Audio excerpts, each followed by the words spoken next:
Kilo नहीं 10 kilo नहीं 2 quintal सोना रोज दिया करती थी। कन्हैया ने कहा कि सत्राजित तुम्हारे घर में कितने जने हैं? सत्राजित कहने लगा एक मैं हूं, एक मेरा भाई प्रसेन है, मेरी पत्नी है और एक पुत्री है सत्यभामा, 4 जने हैं।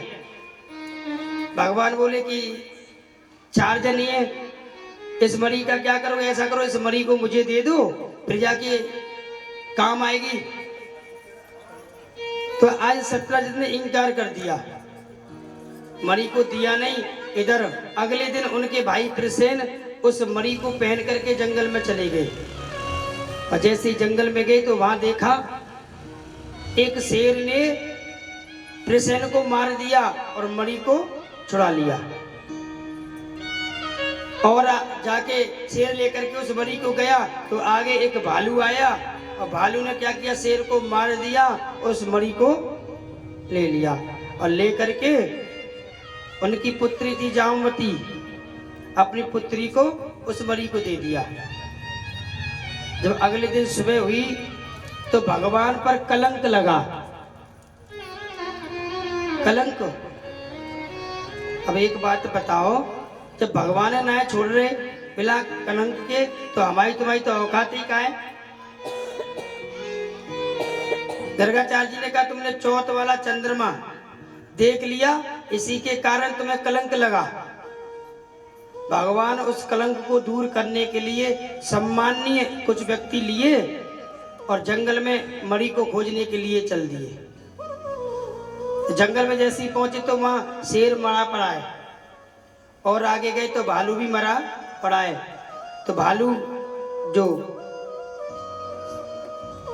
शेर मरा पड़ा था तो आगे देखा भालू के पग चिन्ह, और जैसे ही पग चिन्हों के सहारे गए तो एक गुफा में जाकर के भगवान ने कहा आप यहीं रुको, मैं अंदर जाता हूं। जैसे ही गए भगवान देखा तो वो जामवंती की पुत्री खेल रही थी उस मरी से।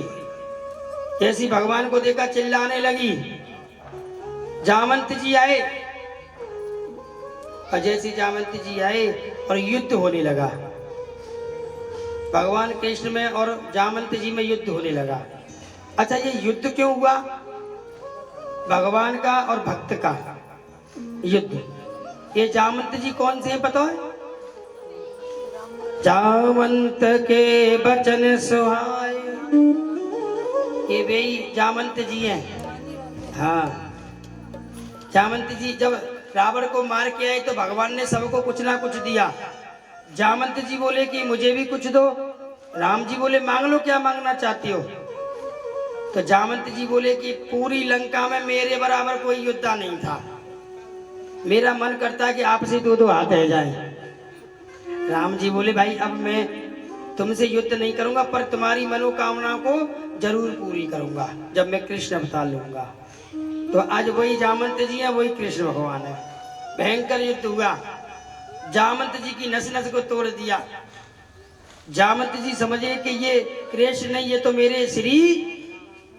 पर जामवंत जी कहते हैं तुलसी मस्तक तब झुके, तुलसी मस्तक तब झुके, धनुष बाण ले हाथ। जामवंत जी ने कहा ये किसी कृष्ण के लिए मस्तक नहीं झुकता, ये तो श्री राम के लिए ही झुका है और श्री राम के लिए ही झुकेगा। उस स्वरूप का दर्शन कराओ। तो कन्हैया ने श्री राम जी का स्वरूप का दर्शन कराया और जैसे ही जाने लगे मरी को हाथ में दे दिया। कहने लगे महाराज मेरी एक पुत्री है, से भी ले जाओ। अपनी पुत्री का हाथ लिया और भगवान के हाथ में दे दो, दहेज में वो मरी दे दी, ले जाओ। भगवान बोले जामवती कैसे लेके जाऊं? इसकी भालू की बेटी। अब भालू की बेटी कैसी होगी? पूरे शरीर पे बाल ही बाल।